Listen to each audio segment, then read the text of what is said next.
Hey guys, what's up? Nico Mendoza po, your lifestyle trader. And I'm still here in El Nido, Palawan, dito sa Nakpan Beach.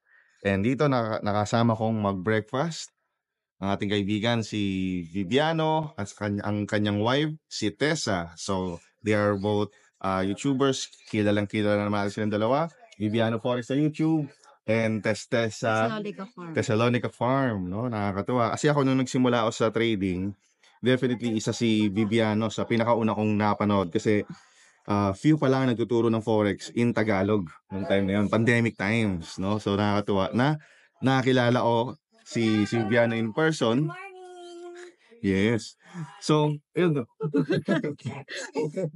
So, Viviano, matanong ko lang, no? Kasi most of your followers and nakarelate din sa'yo, especially like ako, na-inspire ako sa'yo kasi ang nakikita ko sa YouTube mo is simple life, no? Nasa farm, and yet you're making big. Kumikitaan ng malaki. So si Viviano ba ay nagsimula sa trading ng mapera na talaga or istoryang rags to riches din? Rag to riches talaga. Rags to riches. Simulan, may trabaho ko dati, may computer shop, parang negosyo gano'n. Tapos gumagawa din ako ng mga website na kumikita sa Google Ads. YouTube lang din. May YouTube din ako. Okay. Pero mag-gaming yun. Gaming, nag-stream ng games. Kaya doon ako nagsimula mag-search sa Forex trading. Tapos walang nag-YouTube na Pinoy nun, puro foreigner. Pero si Viviano ba, ikaw ba bro, ay nag-enroll ka rin sa mga course before or self-learn? Self lang. Oh, yun ang matindi.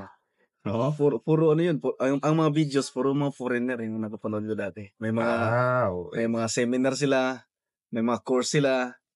Yun yung nakakatawa doon kasi self-learn ka, tapos dumating sa point na ikaw na yung nagtuturo for free sa YouTube. So, ang pinag ko sa inyo nun, yung 4-part na module mo eh. Ang ginagawa ko, kung ano yung natututunan ko, sinishare ko sa YouTube. Yes. Parang ganun. From English, tinagalog mo. No? Kaya maraming mga Pinoy Forex traders na talagang sa'yo nagsimula. Isa ka sa mga OG. No? So, yung mga kinikita mong malaki sa trading, saan mo siya usually ginagamit? Ikaw ba yung tipo ng magastos, bibinest ng kung ano-ano, something like that? Saan mo ini-invest? Ako kasi, sanay naman sa sa simpleng buhay lang. Mahilig din ako sa farm, kaya nag-i-invest ako sa farm kasi yun yung parang libangan ko. Marami kaming mga alaga sa probinsya. Yung farm niya, yung nasa content ni Tessa. Yun, kinukontent niya sa YouTube niya. At nagamit niya rin sa nagamit din for content, no? At the same time, magandang investment yun kasi, di ba? Alam naman natin yung lupa. Sakit lang mag-doble yung presyo, di ba? Tama. So, kay Tessa naman, kinontent mo yung farm.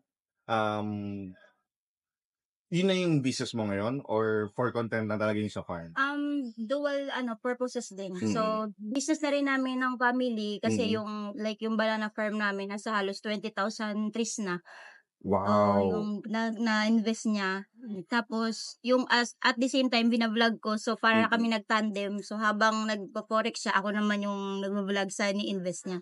Pero ikaw ay nagte-trade din ba? Since ang husband mo is nasa trading. Hindi talaga. Hindi? Pero sa lagi kong tinitingnan yun, na-inspire ako kasi nga, laging siya may milestone na natututunan palagi sa sarili mo. Nice. Ayos. Alam niyo guys, dito sa trip namin, sobrang dami ko rin natutunan ng mga tips when it comes to business and marketing and of course trading sa kanila, no? So, yun. Again, salamat, no? Tutuloy na namin yung breakfast namin. So, see you in the next video, guys. Ciao.